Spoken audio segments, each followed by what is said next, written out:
My name is Russ Milheim from the Direct. Thank you for speaking with me about Avatar. No, no, thanks for talking with me. This is so much fun. I love talking about the show, man. Yeah, I have to admit, just like hearing people's feedback of the show and having watched it, there's one thing I hear consistently, and it's that you're the best part of the show. So No, no, no, no, I no, no, swear, I'm being no, honest. no, no. I'm being I honest. mean, I'm staying off the internet for the most part, but if that is true, that's pretty crazy, man. I mean, that is a safe habit. The internet can be a rough place. Given like also the fandom, Yeah. right? They truly want their voices to be heard. Yeah, yeah. I mean, it's hard not to be critical when the animated series has like 100% on, Rotten Tomatoes and like 98%, feedback from the audience score. So like, there's only so much we can do, but I think what we did great was just capture that same breath that the animated series was breathing. Yeah, I have a fun question for you that I wanted to start things off with. If Yeah. your Zuko had a mixtape of modern day songs, what are Oh some that man. he'd have on repeat? On repeat? Okay. Okay. Are we talking if from our show, season one, Zuko? Yes, your season one Zuko. Okay, okay. So I do think he does listen to like some harder stuff.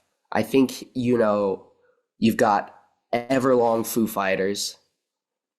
Okay, but I think there is a like direct opposite to that. So maybe Amoeba by Claro, right? I Yeah. think he's on both ends. You'll have maybe I don't know, something from the Strokes or Arctic Monkeys, and then balance that out maybe when he's having music night with his crew and Uncle Iroh, in like, oh gosh, I want to say what's a good one from Biba Doobie.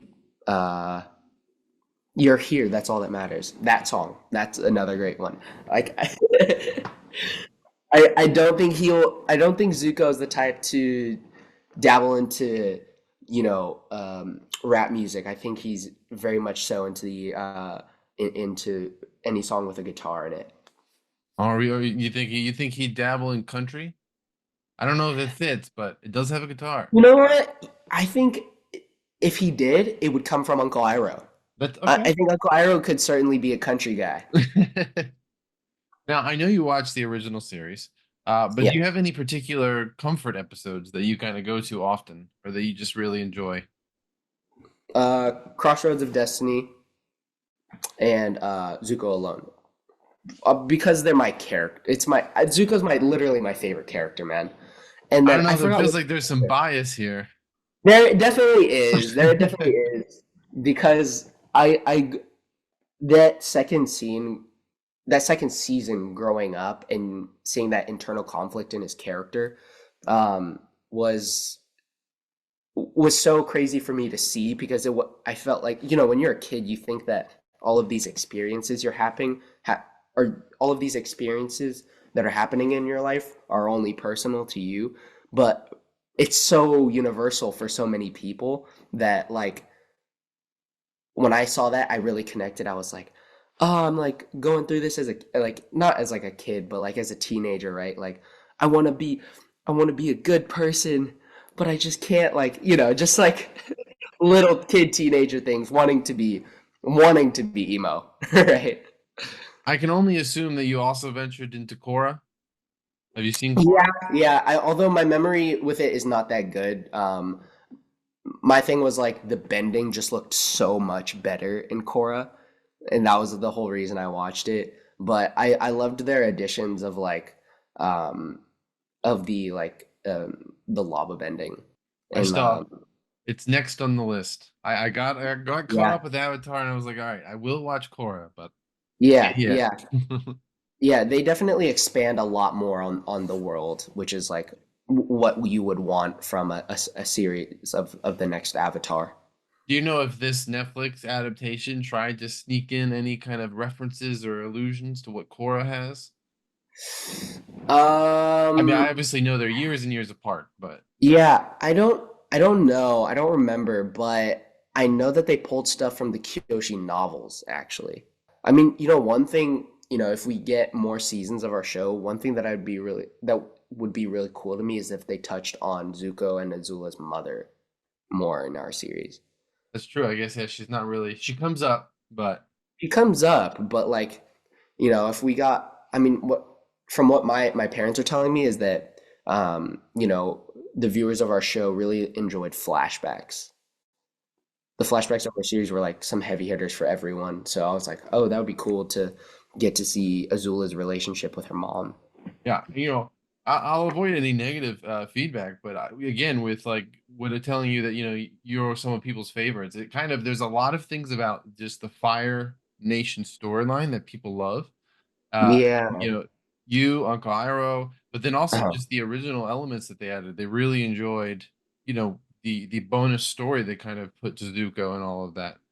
Yeah. And so it's a great example of, when you're adapting something, it's hard because you have all these people that love this story as Right. is. Yeah. And so Yeah. And adding can like, be good and it can be bad. But I think that yeah. I mean, I completely agree. Like, I love anime, and I'm like, obviously, when I watch a good anime, I'm like, oh yeah, like we should adapt this because it's so cool. It's such a cool concept. And, if we made it into live action, maybe we could pull in a bigger audience to get involved in this world. But you think about it realistically and how well, these anime and mangas are written and how much that truly, how much effort really goes into it because like in live action, not only do you have to think about budget, VFX, and not making a one for one, line for line remake. How can you um, get the original fans excited, but also bring in new ones? It's a tough balance because, like, for example, in our show, we did the combination of plots in Omashu. We all knew that was going to be difficult, but I think like in many ways, how are you going to fit all three of those into 8 episodes? I mean, each one of those stories was a key point in the original series that was a part of the journey. it's a tricky balance for sure. It is. It is. I mean, luckily, for the Fire Nation in the first season of the animated series, you don't get a whole lot of them. So naturally, for us, that there was a lot of room to explore. In the past, you've mentioned that your Zuko isn't quite the same as OG Zuko. So Yeah. could you kind of elaborate on why exactly, your version of the character differs from the original? Or how, not necessarily I why. think it one of the biggest things is like my Zuko is he's a real life person, coming from an animated series. So, but I did try, I think, to, you know, become a real life version of what this character would be like. I think in terms of like differences, it's more so just it more so comes from the writing. Like in season one, you see Zuko be an asshole to his own uncle, the one that's been looking out for him. So naturally, I can't do that because in those future episodes, you see the relationship that they have, right? While he is still like a spoiled brat, he does care for his uncle, and you see that growth in Zuko of realizing that in Omashu quite quickly and much faster than you would in the animated series. But that's one change that in the beginning when I started shooting, I was like, yeah, I'm gonna be a dick to Paul in this scene. And then everyone reminded me, they're like, hey, so like remember, like he's the only one that's kind of supporting you through all of this. And then I'm like, yeah, that's right. You guys get along together great, and you guys have great Yeah. chemistry. So have you guys talked about, one day, assuming the story takes, similar twists and turns, Mm. you guys are gonna be a fracture between the two of you. Have you guys discussed when that moment will arrive? We haven't discussed it, but I can only assume that it'll feel real.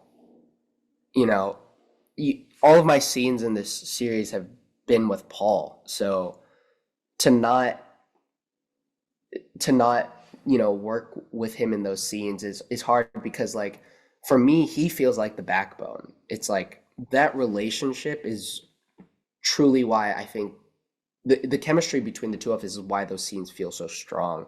And I'm thankful for Paul because like he was so supportive when I was feeling stress and worry in the same way that I think Uncle Iroh would care for Zuko during those times. And so I think, what was going on in real life and behind the scenes sort of played out on camera really well. Your portrayal of the character, seems so effortless and organic, but obviously a lot can go into even the tiniest things. So for you, what was the most difficult part of, getting into Zuko's headspace and portraying him how you wanted him to come across?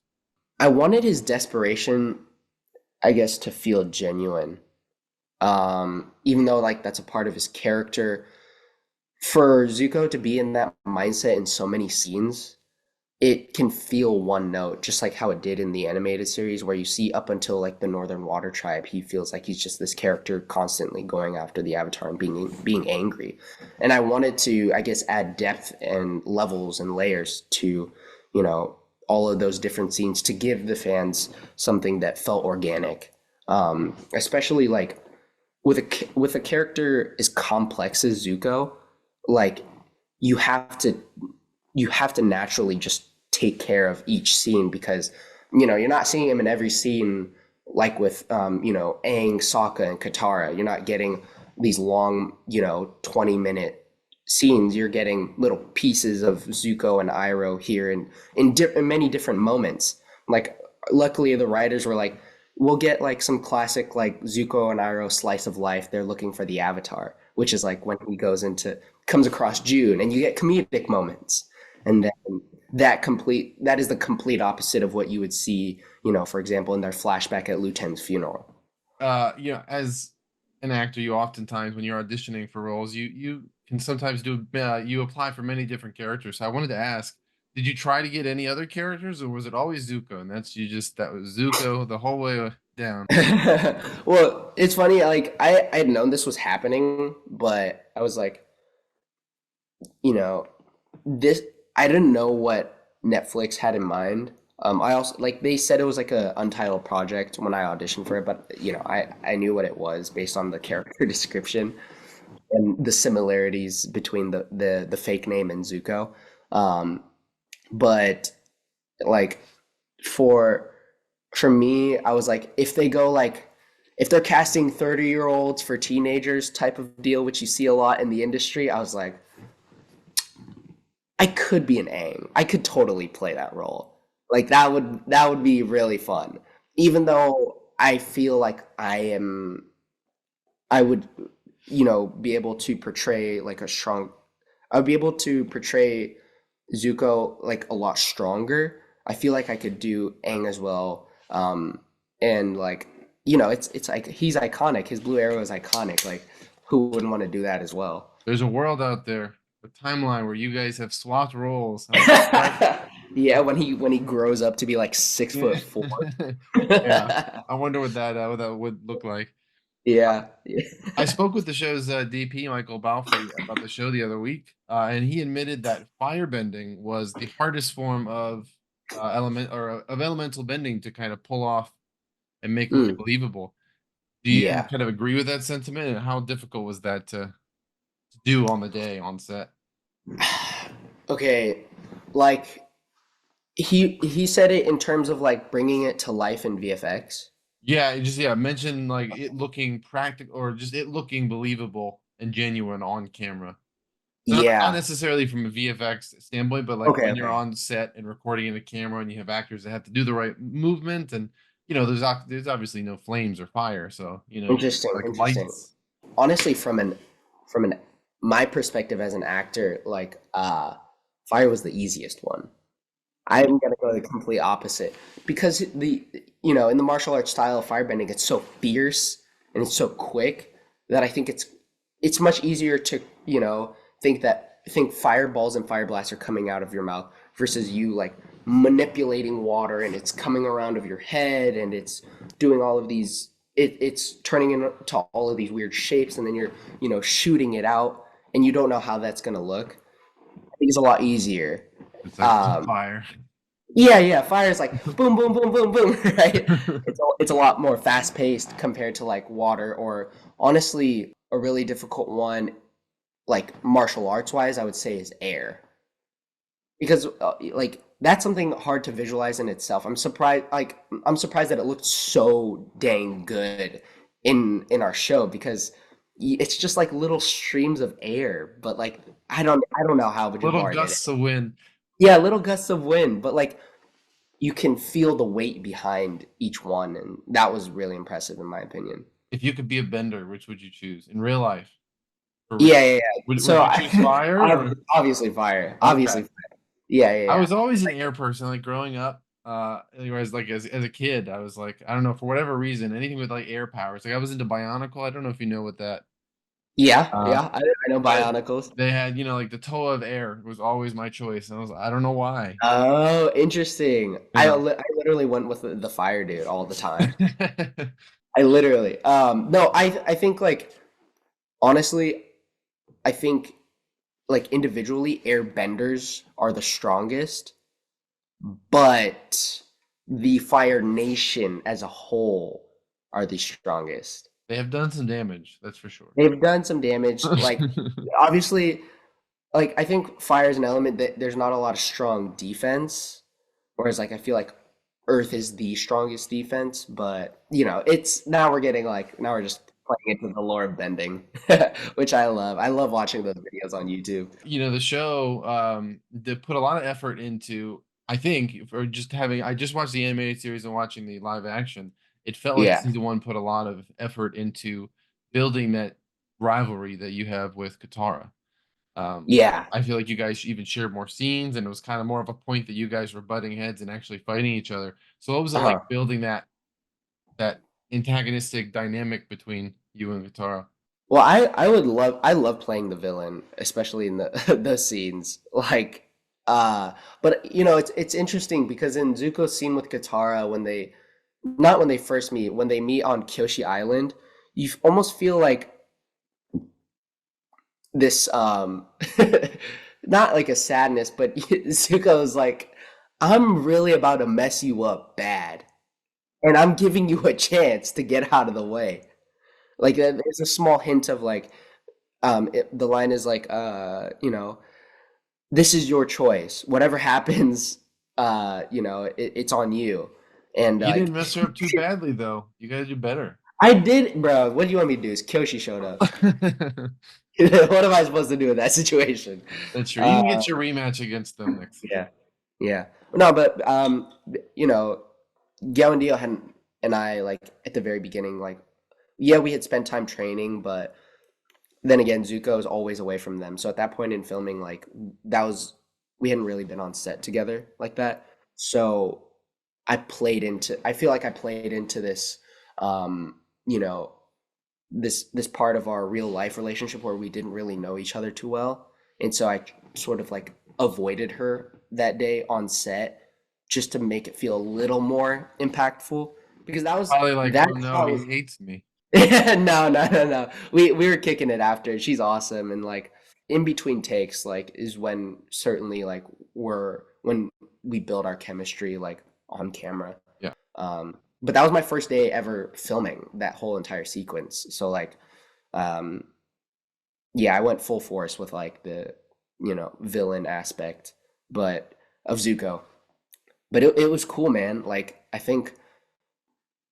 think like Zuko's armor also is just quite intimidating compared to the rest of the cast. It's a good costume. The costumes in general are great. So Yeah, yeah, like they feel close to the original and it's something that plays well on camera.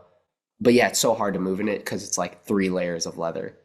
Like none of us could like really lift our arms like above our heads because the shoulder pads would just like dig into our necks. speaking of villains, you have a sister, Azula.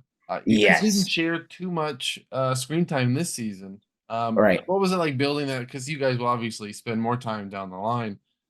With the time that you got with her, what was it like building that sibling rivalry? Um, I think it's really just like me and Lizzie hung out a few times, and she's honestly like the complete opposite of Azula. So as people, we were able to connect really easily, but I thought it was important for me to, that YouTuber Hello Future Me. I think yeah, I think I've heard him. Yeah, he does these really intensive like breakdowns of Avatar characters in the original series in general.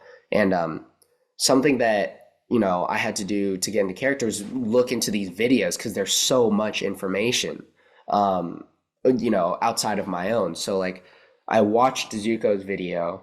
It's like 30, 40 minutes long. But then I saw Azula's and I was like, even though you don't see that on camera in our show, you will see how it affects how hearing Azula's name will affect Zuko, especially in that last episode. So I was like, I should definitely watch this video too, because you know, even though it's not explicit, nothing's explicitly said about a whole lot about their dynamic.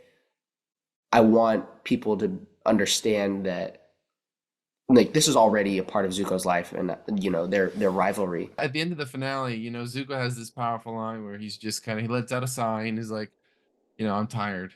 Can you kind of Right. elaborate on his, where is he mentally? What does that moment signify for him? Zuko realized that the world that he lives in isn't black and white. Unless you kill the moon. I guess so, right? Unless you kill the moon. That was good. That was good. He realized just everything that's at play and what's going on. He's realized that he's being used. He's a puppet in all of this, and I think that's what broke him. Is like he he genuinely believed that this was, his life's path, and this is why he was brought into this world is to go capture the Avatar, you know, and it's the reason that he needs to. Um, it's the only way for him to regain his, his spot and his heir to the throne, his rightful heir to the throne. But I think what got to him was that the fact that every single little thing once he found the Avatar was a setup, was set up by someone else, was hard for him to deal with, especially it being from his own family. That's what truly broke him. Obviously, that's the point we see Zuko in the shows and whatnot as a much older, decades and decades later. So you can't choose yourself. But if you were to Okay. choose another actor to portray a way older version of yourself, Zuko, Ooh. who would you choose? Like we're talking like how Avatar Studios is releasing that like version of Team Avatar when they're like 25. Yeah. Okay, okay. Well, aren't they older? Isn't it like they're in like their 30s or 40s? Oh, it might be 30s. Yeah, yeah, yeah. Or at least they look older. Yeah, yeah, yeah, yeah. I mean, yeah. Yeah, that's right, that's right. This guy is just a talented actor in general, but like so I think it'd be fun to just see his take on it is like Charles Melton right now. I think he's got a lot of guts. And he's willing to take that extra step in terms of bringing a character to life. So um, he's someone that I think would be, a really fun version of Zuko. Have you and the cast, speaking of fan casting, have you and the cast talked about who you guys might want to see as like Toph or other big characters that come in down the line? Yeah, but we genuinely have zero clue. It is a hard Zero. one to cast, so It's so hard. The character's so specific, and she's really got to have that, that the toughness that Toph brings to the screen. Um, and yeah, I mean, the poor girl probably have to walk around barefoot everywhere in all of our scenes. Um, she's also got to be mentally tough as a human being, as an actress at such a young age. But that'll be exciting because I think Gordon will be able to really have a true friend throughout that. Like, not that, Gao and Dio and me and Ian aren't, but like, we're certainly like the older siblings to him. Whereas, like, having someone the same age for Gordon, I think would just be really nice for him to share that experience with. season 2. When do you think cameras would start to pick back up? What's that time frame you Gosh, Gordon's getting so big, bro. We got to get it done. think? Like, Tomorrow, you fly out tomorrow, get yeah, it done. yeah. I want to say this is what I'm hoping for. I'm hoping that we start like at least before August. That would mean what? Let's see. Probably what, end of 2025? You're gonna make us wait till 2026.